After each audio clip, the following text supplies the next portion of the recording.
अंकित कुमार गुप्ता जी, विद्याचल। श्री हरिवंश महाराज जी, प्रभु कृपा से आपके सत्संग द्वारा भजन का विशेष आनंद प्राप्त हुआ। नाम के बल प्रताप का अनुभव हुआ है, लेकिन कुछ महीने से निरंतर कमी आने लगी है महाराज जी।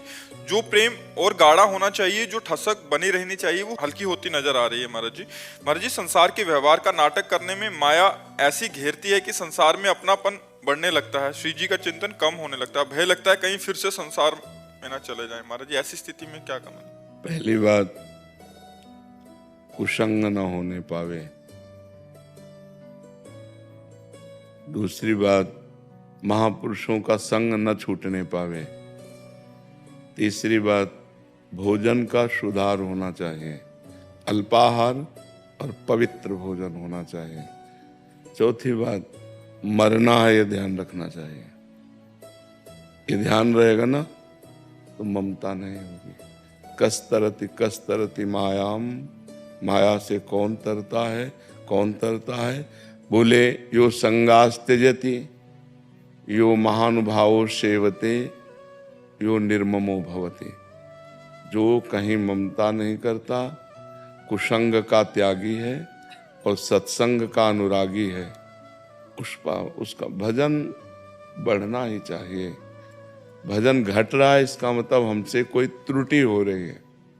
खान पान, भोग क्रिया विलास, संग, निंदा स्तुति, इनसे भी भजन कम होता है।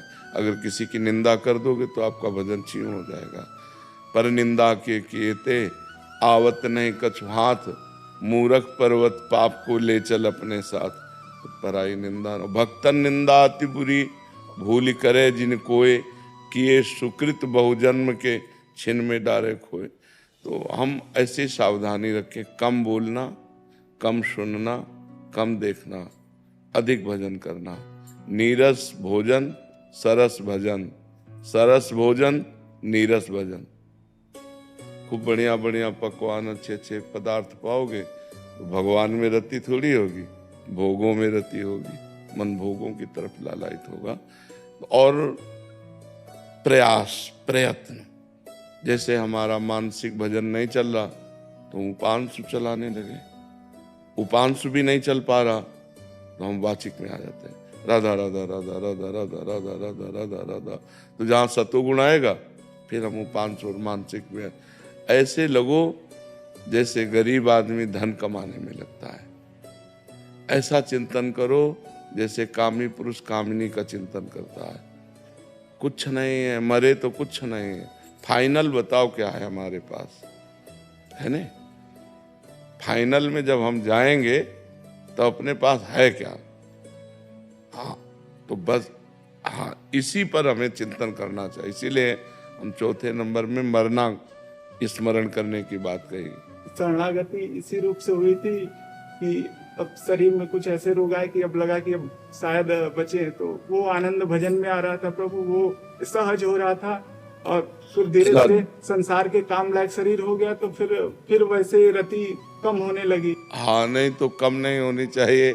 शरीरम व्याधि मंदिरम, फिर नया देवता प्रकट हो जाएगा, नया रोग प्रकट हो जाएगा। और नहीं होगा तो प्रतिपल हमारी आयु नष्ट हो रही है, ये तो भय बना रहे। अमरौती थोड़ी खाए हैं कि अमर हो जाएंगे हम, शरीर स्वस्थ हो गया तो। अब मरना ही तो है।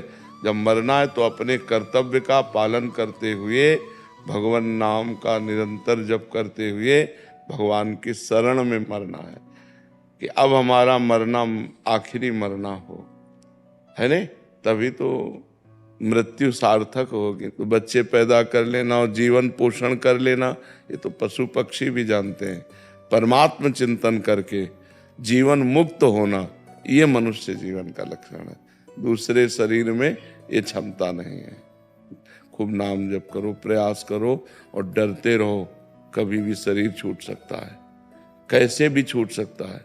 रोग से केवल थोड़ी छूटता है, कैसे भी छूट सकता है।